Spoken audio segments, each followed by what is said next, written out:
अब यो profit and loss एकाउन्टको format पनि ठ्याक्कै ट्रेडिङ एकाउन्टको फर्मेट जस्तै हुन्छ। हामी हेडिङमा प्रॉफिट एन्ड लस एकाउन्ट लेख्छौँ र एज अन भनेर यो क्लोजिङ डेट लेख्छौँ, जुन ट्रेडिङ एकाउन्टमा लेखेको क्लोजिङ डेट छ त्यही लेख्छौँ। अब यो फर्मेटमा पनि के हुन्छ, यो लेफ्ट ह्यान्ड साइडमा पर्टिकुलर एमाउन्ट र राइट ह्यान्ड साइडमा पनि पर्टिकुलर एमाउन्ट हुन्छ। अब यो डेबिट साइड हो, यो क्रेडिट साइड हो। अब डेबिट साइडमा हामी एक्सपेन्सेसहरूलाई रेकर्ड गर्छौँ र क्रेडिट साइडमा इन्कमहरूलाई रेकर्ड गर्छौँ, जुन ट्रायल ब्यालेन्सबाट आउँछ। विद्यार्थी मित्रहरू, अब यो डेबिट साइडमा त एक्सपेन्सेस रेकर्ड गर्छौँ, तर कस्ता एक्सपेन्सेस भने इन्डाइरेक्ट एक्सपेन्सेसहरू जुन हामीले ट्रेडिङ एकाउन्टमा इन्क्लुड गरेका छैनौँ, त्यस्ता एक्सपेन्सेसहरू हामी यो प्रॉफिट एन्ड लस एकाउन्टको डेबिटमा देखाउँछौँ र यो क्रेडिट साइडमा चाहिँ इन्डाइरेक्ट इन्कम देखाउँछौँ। जम्मा एउटा इन्कम मात्रै, सेल्स मात्रै, यो सेल्स भनेको डाइरेक्ट इन्कम हो, यो मात्रै ट्रेडिङ एकाउन्टको क्रेडिटमा हुन्छ भने अन्य जति पनि इन्डाइरेक्ट इन्कमहरू छ ती सबै हामी कहाँ देखाउँछौँ, प्रॉफिट एन्ड लस एकाउन्टको क्रेडिटमा देखाउँछौँ। अब सुरुमा त हामीले यो प्रॉफिट एन्ड लस एकाउन्टको डेबिटमा अन्य इन्डाइरेक्ट एक्सपेन्सेस रेकर्ड गर्नुभन्दा अगाडि यो माथि यो ट्रेडिङ एकाउन्टबाट यदि क्रेडिट साइडमा ग्रस लस आएको छ भने त्यसलाई हामी यहाँ सुरुमा टु ग्रस लस बिडी भनेर देखाउँछौँ। बिडी भनेको ब्रट डाउन। अब यदि ट्रेडिङ एकाउन्टमा ग्रस प्रफिट आएको छ भने हामी चाहिँ यो प्रॉफिट एन्ड लस एकाउन्टको क्रेडिटमा देखाउँछौँ ग्रस प्रफिट बिडी भनेर। बिडी भनेको ब्रट डाउन है, त्यो माथिको तल सारेको। र जति पनि इन्डाइरेक्ट एक्सपेन्सेस छ हामी यो डेबिटमा देखाउँछौँ र जति पनि इन्डाइरेक्ट इन्कम छ त्यसलाई हामी यो क्रेडिटमा देखाउँछौँ। अब के हो त इन्डाइरेक्ट एक्सपेन्सेस, के हो त इन्डाइरेक्ट इन्कम, म तपाईँलाई डिटेलमा बताउन गइरहेको छु। यो भिडियोलाई अन्तिमसम्म हेर्नु होला। विद्यार्थी मित्रहरू, प्रोडक्सनमा डिरेक्टली इन्भल्भ नभएका तर डे टु डे बिजनेस एक्टिभिटिजहरू स्मुथली रन गर्नको लागि, स्मुथली अपरेट गर्नको लागि जुन खर्च गरिन्छ नि हो, तिनै खर्चहरूलाई के भनिन्छ, इन्डाइरेक्ट एक्सपेन्सेस भनिन्छ। अब इन्डाइरेक्ट एक्सपेन्सेस भित्र के पर्छ भन्दाखेरि अफिसमा लाग्ने खर्चहरू, अब प्रशासनिक खर्चहरू, कार्यालय खर्चहरू, त्यस्तै हामीले सामान बिक्री गर्दाखेरि, सामान चाहिँ बाहिर बेच्नको लागि पठाउँदाखेरि लागेका खर्चहरू, त्यस्तै अन्य फाइनेन्सियल एक्सपेन्सेसहरू, एबनर्मल लसेसहरू, अब एसेटबाट जेनेरेट भएका खर्चहरू, लसहरू हामीले चाहिँ कहाँ राख्छौँ, प्रॉफिट एन्ड लस एकाउन्टको डेबिटमा राख्छौँ। यी सबै के हो, इन्डाइरेक्ट एक्सपेन्सेस हो। अब विद्यार्थी मित्रहरू, यो इन्डाइरेक्ट इन्कम भनेको चाहिँ नन बिजनेस एक्टिभिटिजबाट जुन व्यवसायमा इन्कम आउँछ नि, जुन व्यवसायमा इन्कम हुन्छ त्यसलाई नै के भनिन्छ, इन्डाइरेक्ट इन्कम। विद्यार्थी मित्रहरू, अब यो इन्डाइरेक्ट इन्कमहरू के हुन् त हेर्नुहोस् त। एउटा छ कमिसन रिसिप्ट। अब कम्पनीले कसैको काम गरिदियो त्यो बापत सर्टेन कमिसन प्राप्त गर्छ। यो के हो, यो नन बिजनेस एक्टिभिटिजबाट जेनेरेट भएको इन्कम हो, यो इन्डाइरेक्ट इन्कम हो। अब त्यसलाई पनि हामीले यहाँ देखाउनु पर्ने हुन्छ, यो ट्रायल ब्यालेन्सको क्रेडिटमा दिएको हुन्छ, हामीले यहाँ देखाउनु पर्ने हुन्छ। अर्को चाहिँ हेर्नुहोस् त, रेन रिसिभ अथवा रेन फ्रम टेनेन्ट। अब कम्पनीले आफ्नो बिल्डिङ अथवा आफ्नो ल्यान्ड भाडामा दिए बापत जुन इन्कम प्राप्त गर्छ त्यसलाई भन्छ rain receive, rain from tenant. यो पनि के हो, इन्डाइरेक्ट इन्कम हो, यसलाई पनि हामीले यहाँ देखाउनु पर्ने हुन्छ। अर्को छ डिस्काउन्ट रिसिभ अथवा डिस्काउन्ट अन पर्चेज। सामान खरिद गर्दाखेरि सर्टेन डिस्काउन्ट हामीले प्राप्त गर्न सक्छौँ।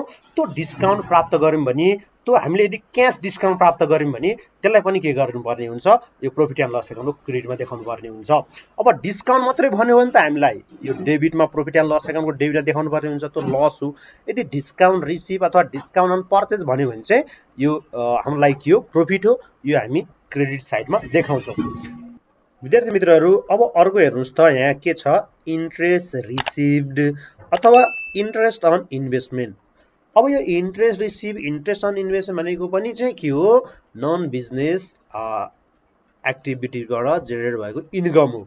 अब हामीले कतै इन्भेस्टमेन्ट गऱ्यौँ त्योबाट हामीलाई के आउँछ, इन्ट्रेस्ट आउन सक्छ भनेपछि त्यो हाम्रो लागि के हो, इन्कम हो। त्यो त हाम्रो बिजनेस एक्टिभिटिज त होइन, त्यो त नन बिजनेस एक्टिभिटिज हो।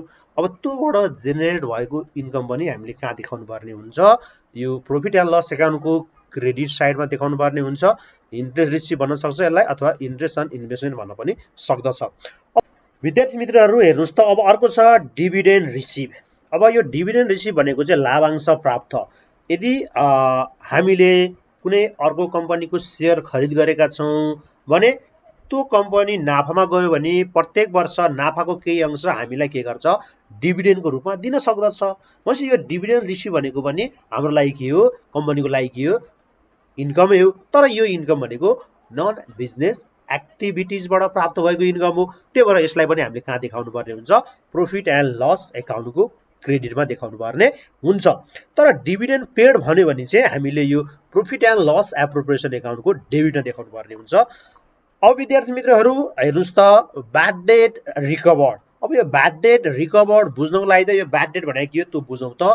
अब ब्याड डेट भनेको चाहिँ हामीले उधारोमा सामान बिक्री गरेका छौँ र त्यो उधारोमा जसलाई सामान बिक्री गरेका छौँ नि हो, ती व्यक्तिहरूले हाम्रो पैसा फिर्ता दिएन, हाम्रो पैसा दिएन भने त्यसैलाई नि के भनिन्छ, ब्याड डेट भनिन्छ। भनेको मतलब डेप्टरबाट नउठेको पैसालाई नि के भनिन्छ, ब्याड डेट भनिन्छ। अब यो ब्याड डेट भनेको कम्पनीको लागि लस हो। अब ब्याड डेट मात्रै भनेको छ भने चाहिँ हामी यो प्रॉफिट एन्ड लस एकाउन्टको डेबिटमा राख्छौँ। तर ब्याड डेट रिकभर्ड भन्यो भने चाहिँ त्यो लस भइसकेको पैसा फेरि के भयो, रिकभर भयो। फेरि त्यो डेटरले चाहिँ आएर हामीलाई के गर्यो, पैसा दियो। त्यो भनेको पनि के हो, इन्कम हो। भनेपछि यो ब्याड डेट रिकभरलाई पनि हामी कहाँ देखाउँछौँ, प्रॉफिट एन्ड लस एकाउन्टको क्रेडिट साइडमा देखाउँछौँ। अब हेर्नुहोस् त विद्यार्थी मित्रहरू, अर्को छ एप्रेन्टाइसिप प्रिमियम। अब यो भनेको चाहिँ ट्रेनिङ फिज रिसिभ्ड हो। कम्पनीले कहीँ बाहिर गएर ट्रेनिङ प्रोभाइड गर्यो, सेमिनार गर्यो भने त्यस बापत प्राप्त गर्ने के हो, इन्कम हो। अब यो पनि के हो, इन्डाइरेक्ट इन्कम हो। यसलाई पनि हामीले कहाँ देखाउनु पर्ने हुन्छ, प्रॉफिट एन्ड लस एकाउन्टको क्रेडिट साइडमा देखाउनु पर्ने हुन्छ। यो ट्रायल ब्यालेन्समा दिएको हुन्छ, हामीले यो क्रेडिटमा देखाउनु पर्ने हुन्छ। अब हेर्नुहोस् त, अर्को भनेको सेल्स अफ स्क्रैप। काम नलाग्ने सामानहरू बेचे बापत हामीले जुन इन्कम प्राप्त गर्छौँ नि त्यसलाई भनिन्छ सेल्स अफ स्क्रैप्स। सेल्स मात्रै भन्यो भने त त्यो त डाइरेक्ट इन्कम भइहाल्यो, तपाईँले यहाँ यो ट्रेडिङ एकाउन्टको क्रेडिटमा राख्नुपर्ने हुन्छ। तर सेल्स अफ स्क्रैप भन्यो भने चाहिँ यो भनेको इन्डाइरेक्ट इन्कम हो, यसलाई क्रेडिटमा राख्नुपर्ने हुन्छ। अब तपाईँले पनि घरमा के हुन्छ, पुराना न्युज पेपरहरू, पुराना सामग्रीहरू अब तपाईँले के गर्नुहुन्छ, कबाडीलाई बेच्नुहुन्छ, त्यसबाट तपाईँले केही पैसा प्राप्त गर्नुहुन्छ नि हो। कम्पनीले पनि चाहिँ काम नलाग्ने सामग्रीहरू बेचे बापत केही इन्कम गर्छ, त्यो इन्कमलाई पनि कहाँ देखाउनु पर्ने हुन्छ, यही प्रॉफिट एन्ड लस एकाउन्टको क्रेडिट साइडमा देखाउनु पर्ने हुन्छ। अब हेर्नुहोस् त विद्यार्थी मित्रहरू, अर्को छ एप्रिसिएसन अन फिक्स एसेट। अब कहिले काहीँ के हुन्छ, फिक्स एसेटको भ्यालु बढ्न सक्छ, ल्यान्डको भ्यालु बढ्न सक्छ, बिल्डिङको भ्यालु बढ्न सक्छ, मेसिनको भ्यालु बढ्न सक्छ। अब त्यो भ्यालु बढ्यो भने त हामीलाई नाफा हुन्छ। त्यो बढेको जतिले बढ्छ नि त्यो त नाफा हो। त्यो नाफालाई पनि कहाँ देखाउनु पर्ने हुन्छ, प्रॉफिट एन्ड लस एकाउन्टको क्रेडिटमा देखाउनु पर्ने हुन्छ। अब यो एप्रिसिएसनको अर्को अपोजिट छ डेप्रिसिएसन। त्यो डेप्रिसिएसनलाई चाहिँ हामीले कहाँ देखाउनु पर्ने हुन्छ, यो त लस हो, नन क्यास लस हो, नन क्यास एक्सपेन्सेस हो। यसलाई हामीले यो प्रॉफिट एन्ड लस एकाउन्टको डेबिटमा देखाउनु पर्ने हुन्छ। यो एसेटबाट जेनेरेट भएको चाहिँ लस हो, डेप्रिसिएसन। अब यो एप्रिसिएसन भनेको एसेटबाट जेनेरेट भएको प्रॉफिट अथवा इन्कम हो।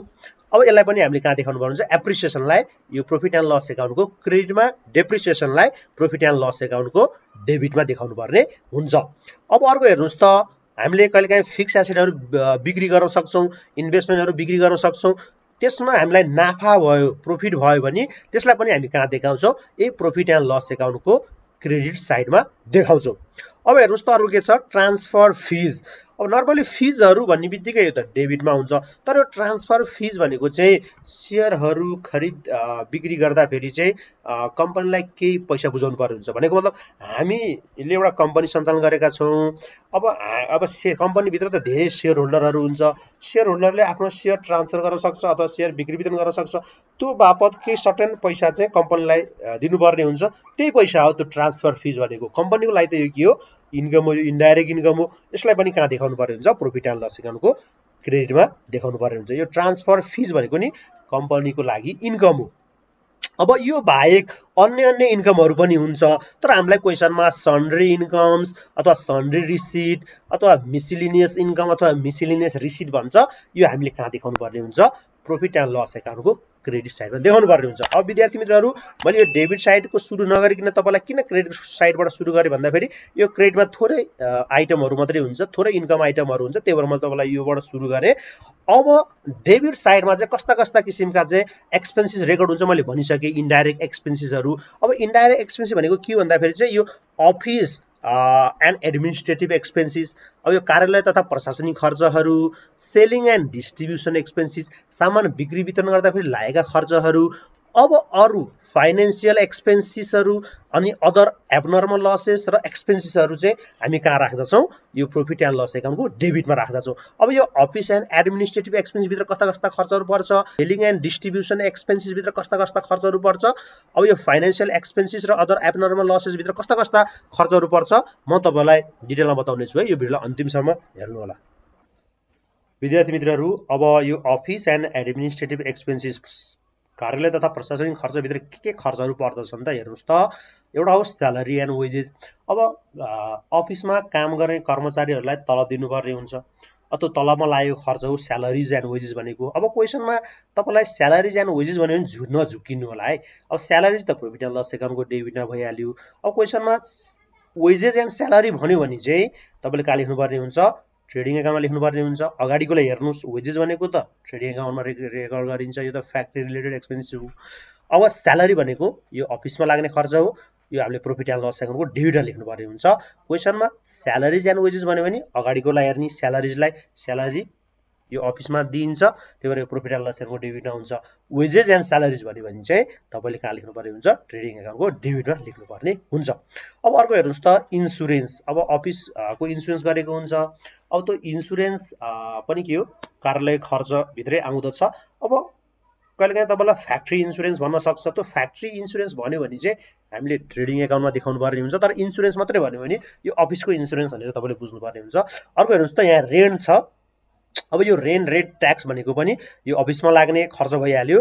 अब हामीले अफिस चाहिँ भाडामा सञ्चालन गरेका छौँ भने हामीले भाडा तिर्नुपर्ने हुन्छ, त्यो पनि के हो, यो इन्डाइरेक्ट एक्सपेन्सेस हो। यो पनि यो प्रॉफिट एन्ड लस एकाउन्टको डेबिटमा देखाउनु पर्ने हुन्छ।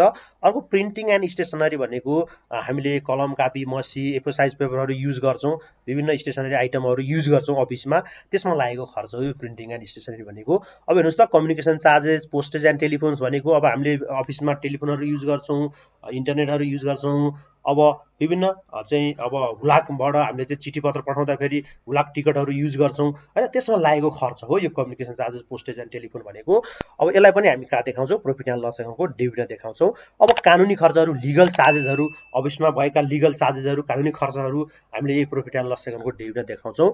अब अडिट फिज, अब के हुँदाखेरि वर्षको अन्तिममा हामीले कम्पनीले राखेको अकाउन्ट चाहिँ सही छ कि छैन भनेर चाहिँ अडिटरलाई चाहिँ चेक गराउनु लगाउनु पर्ने हुन्छ। पछि अडिटरले चेक गरिसकेपछि हामीलाई के दिन्छ, रिपोर्ट दिन्छ।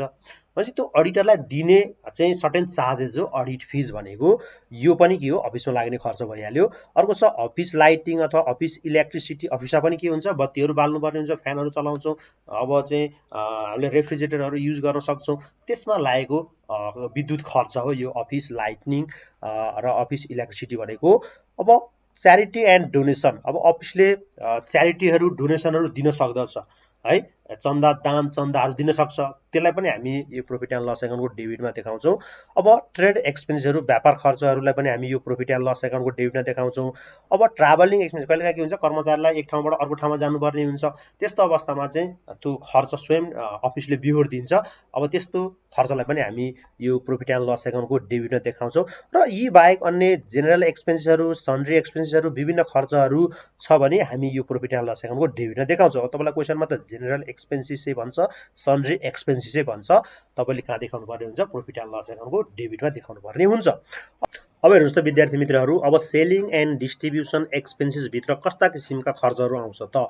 अब सेलिङ एन्ड डिस्ट्रिब्युसन भन्ने बित्तिकै सामान बाहिर बिक्रीका लागि पठाउँदाखेरि लागेको खर्च हो। अब सामान खरिद गर्दाखेरि लागेको खर्च त हामी यो ट्रेडिङ एकाउन्टको डेबिटमा राख्दछौँ। अब सामान बाहिर बिक्री गर्नको लागि पठाउँदाखेरि लागेका खर्चहरूलाई चाहिँ हामी कहाँ राख्दछौँ भन्दाखेरि प्रॉफिट एन्ड लस एकाउन्टको डेबिटमा राख्छौँ। अब हेर्नु त, सुरु मैले के लेखेको छु यहाँ, क्यारिज आउटवार्ड। अब यो क्यारिज आउटवार्ड भनेको सामान बाहिर पठाउँदाखेरि जुन ढुवानी खर्च लाग्छ नि, ट्रान्सपोर्टेसन कस्ट हुन्छ नि, त्यसलाई के भनिन्छ, क्यारिज आउटवार्ड। त्यसमा लागेको खर्च पनि हामी यो प्रॉफिट एन्ड लस एकाउन्टको डेबिटमा देखाउँछौँ। यो क्यारिज आउटवार्ड, फ्रेट आउटवार्ड भनेको एउटै हो। अब क्यारिज इनवार्ड अथवा क्यारिज मात्रै भन्यो, फ्रेट इनवार्ड अथवा फ्रेट मात्रै भन्यो भने चाहिँ हामी यो ट्रेडिङ एकाउन्टमा देखाउँछौँ डेबिटमा। अब यो क्यारिज आउट अथवा फ्रेट आउट भन्यो भने चाहिँ यो बाहिर पठाउँदाखेरि लागेको ट्रान्सपोर्टेसन कस्ट हो, यो बाहिर बिक्रीका लागि पठाउँदाखेरि लागेको ट्रान्सपोर्टेसन कस्ट हो। यसलाई हामी कहाँ रेकर्ड गर्छौँ, प्रॉफिट एन्ड लस एकाउन्टको डेबिटमा रेकर्ड गर्छौँ, देखाउँछौँ। अब अर्को हेर्नुहोस् त सेल्सम्यान कमिसन। अब यो सेल्सम्यान कमिसन भनेको चाहिँ त्यो सेल्सम्यानहरूलाई दिने कमिसन हो। अब कम्पनीले के गर्छ भन्दाखेरि सामान बिक्री गर्नको लागि सेल्सम्यानहरू नियुक्त गर्दछ। अब त्यो सेल्सम्यानहरूले विभिन्न ठाउँमा गएर चाहिँ सामानहरू बिक्री गर्दछ। त्यो बिक्री गरे बापत उनीहरूलाई सर्टेन पर्सेन्टेज के गरिदिन्छ, कमिसन, एक्स्ट्रा तलब दिन्छ, एक्स्ट्रा स्यालेरी दिन्छ। त्यही हो सेल्सम्यान कमिसन भनेको। यो पनि यो बिक्री वितरण गर्दाखेरि लागेको खर्च हो। यसलाई पनि हामी प्रफिट एन्ड लस एकाउन्टको डेबिटमा देखाउँछौँ। अर्को छ एडभर्टाइजमेन्ट पब्लिसिटी। अब सामान त्यतिकै त बिक्री हुँदैन, अब त्यसलाई के गर्नुपर्ने हुन्छ, विज्ञापन गर्नुपर्ने हुन्छ, पब्लिसिटी गर्नुपर्ने हुन्छ, हामीले टेलिभिजनमा एडहरू देखाउनु पर्ने हुन्छ, त्यसमा लागेको खर्च हो एडभर्टाइजमेन्ट एन्ड पब्लिसिटी भनेको। यो पनि के हो, प्रफिट एन्ड लस एकाउन्टको डेबिटमा राखिन्छ। अब अर्को भनेको एक्सपोर्ट ड्युटी। अब हामीले सामान बाहिर पठाउँदाखेरि, देश बाहिर पठाउँदाखेरि अब चाहिँ ट्याक्स तिर्नुपर्ने हुन्छ, त्यो बोर्डरमा हामीले चाहिँ शुल्क तिर्नुपर्ने हुन्छ। त्यो हो एक्सपोर्ट ड्युटी भनेको, बाहिर एक्सपोर्ट गर्दाखेरि लागेको यो ड्युटी हो, कर हो। अब अर्को छ हेर्नुहोस् त ब्याड डेट। अब हामीले के गर्छौँ भन्दाखेरि उधारोमा सामान बिक्री गरे हुन्छ भने अब उधारोमा बिक्रीहरू सबै चाहिँ डेटरहरूले त पैसा रिटर्न नगर्न सक्छ, केही डेटरहरू पैसा नतिरिकन भाग्न सक्छ। त्यस्तो लसलाई हामी ब्याड डेट भनिन्छ। यो ब्याड डेट भनेको यो लस हो। यो लसलाई पनि हामी कहाँ देखाउँछौँ, यो प्रफिट एन्ड लस एकाउन्टको डेबिटमा देखाउँछौँ। अघि मैले तपाईँलाई भनेको थिएँ, अब ब्याड डेट रिकभर भयो भने चाहिँ हामी यतापट्टि क्रेडिटमा देखाउँछौँ, तर ब्याड डेट मात्रै भन्यो भने हामी यो डेबिटमा देखाउँछौँ। अब प्याकेजिङ अन सेल्स, हामीले सामान बिक्री गर्दाखेरि प्याकेजिङहरू गर्छौँ, त्यसमा लागेको खर्च हो प्याकेजिङ अन सेल्स भनेको। अब अर्को वेयर हाउस रेन्ट। अब गोदाउनमा लागेको भाडा। अब हामीले सामान बिक्री गर्नको लागि बाहिर लग्यौँ भने त्यसलाई चाहिँ एक ठाउँमा राख्नुपर्ने हुन्छ, हामीले गोडाउन भाडामा लिएर, त्यसमा लागेको चाहिँ यो के हो, खर्च हो वेयर हाउस रेन्ट भनेको। अब अर्को डिस्काउन्ट अलाउड छ, डिस्काउन्ट अन सेल्स छ। हामीले सामान बिक्री गरे बापत हामीले क्यास डिस्काउन्ट दियौँ भने त्यसलाई नै के भनिन्छ, डिस्काउन्ट अलाउड अथवा डिस्काउन्ट अन सेल्स भनिन्छ। यो कम्पनीको लागि लस हो। यसलाई पनि हामी कहाँ देखाउँछौँ, प्रफिट एन्ड लस एकाउन्टको डेबिटमा देखाउँछौँ। अब यो ट्राभलिङ एक्सपेन्सेस पनि यहाँ नै पर्छ, यो सेलिङ गर्दाखेरि ट्राभलिङ एक्सपेन्सेस लाग्न सक्छ, त्यो पनि हामी यहीँ देखाउँछौँ। अब अर्को हेर्नुहोस् त, यो बाहेक अरू फाइनेन्सियल एक्सपेन्सेसहरू। अब हाम्रो चाहिँ हामीले लोन लिन सक्छौँ होइन, ब्याङ्कले लोन लिन्छ, लोन लिए बापत चाहिँ हामीले ब्याङ्कलाई इन्ट्रेस्ट तिर्नुपर्ने हुन्छ, विभिन्न ब्याङ्क चार्जेसहरू तिर्नुपर्ने हुन्छ। यदि हामीले चाहिँ ब्याङ्कबाट चाहिँ पैसा बढी झिकेका छौँ भने ओभरड्राफ्टमा हामीले इन्ट्रेस्ट तिर्नुपर्ने हुन्छ। त्यस्ता किसिमका खर्चहरूलाई भनिन्छ फाइनेन्सियल एक्सपेन्सेसहरू। हेर्नुहोस् त, bank charges, interest on loan, interest on bank overdraft, यी भनेको फाइनेन्सियल एक्सपेन्सेस हो।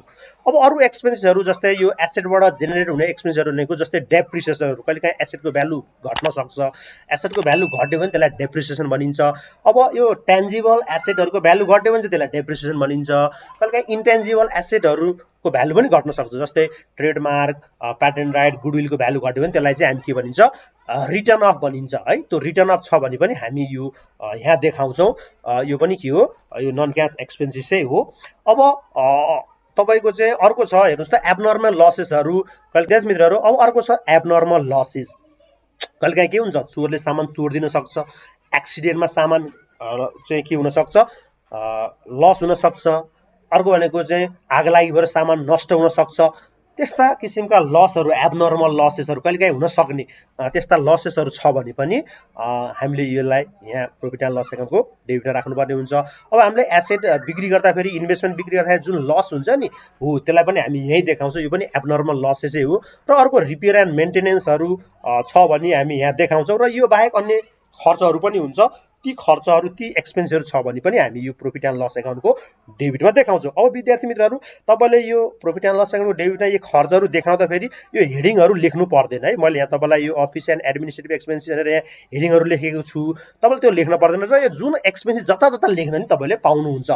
अब यो सुरुमा त तपाईँले ग्रस लस छ भने त्यो लेख्नै पर्ने हुन्छ, र अन्य यहाँ यी एक्सपेन्सेसहरू मध्ये जुन अगाडि पछाडि लेख्न पनि तपाईँले सक्नुहुन्छ। र यी इन्कमहरू पनि यो ग्रस प्रफिट अगाडि तपाईँले लेख्नै पर्ने हुन्छ, र यी इन्कमहरू जुन अगाडि पछाडि लेख्न पनि पाउनुहुन्छ। यो ट्रेडिङ एकाउन्टको केसमा के हुन्छ, यो त तपाईँले, मैले हाइलाइट गरेको त तपाईँले अगाडि नै लेख्नुपर्ने हुन्छ, र यो पछाडिको जुन जता जता लेख्न पनि पाइन्छ। र यहाँ यो क्रेडिट साइडमा त सेल्स अगाडि नै लेख्नुपर्ने हुन्छ, त्यसपछि यो सेल्स रिटर्न छ भने घटाउनु पर्ने हुन्छ, त्यसपछि क्लोजिङ स्टक अन्तिममा लेख्नुपर्ने हुन्छ। यो क्लोजिङ स्टक तपाईँले सुरुमा लेख्न पाउनुहुन्न।